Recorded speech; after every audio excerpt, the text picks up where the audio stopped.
Did you notice anger is always towards your loved ones? It's rarely towards any other person. But why?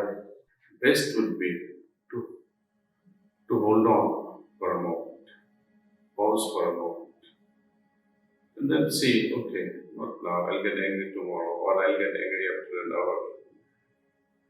You're buying time and analyze the whole situation. And perhaps if it was your fault, you'll thank God. I had this 1 hour to pull over, and thank God I didn't get angry. So this pause between arousal of anger and actually lashing out that anger is necessary phase. I understand anger with three stages. One is what happens to us before becoming angry. Second is during the phase of that moment of anger. And third phase is post getting angry. From a giver's side of it. From a receiver side of it, you don't know when you're going to get affected by someone's anger. Because wisely also, you may not have done anything for other person to get upset on you. Always, almost, the receiving side knows nothing about the other person, just blasting him with our anger. So it's difficult to prepare oneself before receiving the anger part of it. During, of course, you become sad, and this lingers on after having a bout of someone's anger. That is not in our control. Other person's anger is definitely not my hands, it's not in my control. I can do nothing about it. But certainly, me getting angry on someone or multitude of individuals, it's within my control. Sometimes it's necessary to express oneself and share your irritability or share your displeasure, but in a manner befitting your status. You must respect yourself. The moment we lose our ability to hold on to this emotion, anger, once we lose it, we are not in control of ourselves. So we have to first analyze now the reasons behind anger. Is it worth it? Consider anger like a fire. Compare it with fire. It destroys everything in its trail, including yourself. Imagine for a moment you're so happy and suddenly certain situation makes you angry. Just few minutes before you were so cheerful and now all of a sudden you have to become angry. Can this cheerfulness and anger go together? I doubt it. So you have robbed yourself of this happiness, cheerfulness. And you will not retrieve this cheerfulness for a long time. You'll perhaps be mad, oh, why did I get angry and lost this wealth of cheerfulness for a long, long time? Few hours, few days perhaps.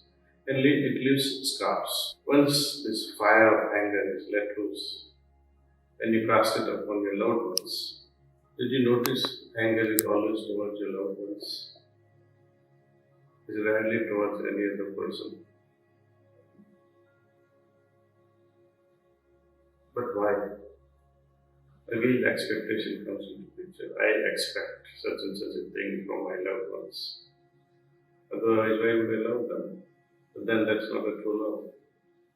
Expectations, when they are failed, I expected something to be delivered this way, or I expected a gift, or I expected that you would pick me up from the airport, but you didn't even show up. You forgot that I was coming. Such things.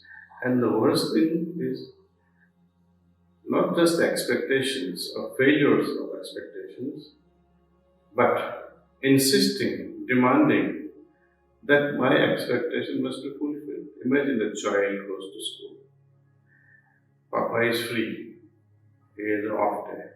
But he insists. The child says, my mother must pick me up from school. I will not come otherwise. He would insist, he would demand. what will happen then? And if you don't show up and father goes, you might get upset. This demanding to be fulfilled, demanding that your expectations are fulfilled is another disease. When cheerfulness is sacrificed and you start demanding things, the relationship starts, I think, falling. It starts crashing very fast. When cheerfulness is lost and you try to offer prayer, try to do that. You will not be able to connect with your higher self. Your consciousness will not permit you to contact your higher self with such a polluted mind or with polluted intentions. So, not only do I shatter the relations in the worldly way with the family or friends or associates, but also I am now unable to connect myself with the higher self or with nature or with God just because of this tornado of fire we call anger. Anger casted upon others will definitely spoil the relation, but individually also it spoils our health.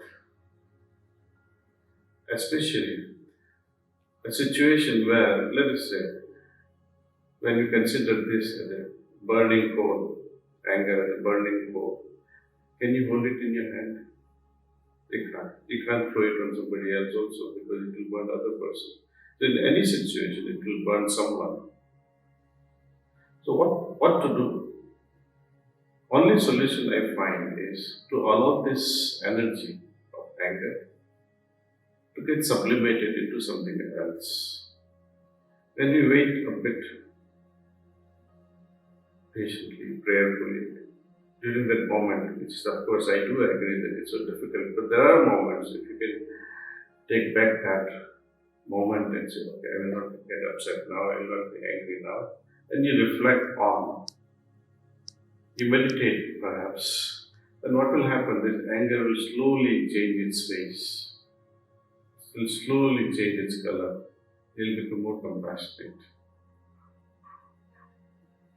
And more we practice this, you'll say, wow, I'm able to convert this ugly energy of anger into such a beautiful flower of compassion.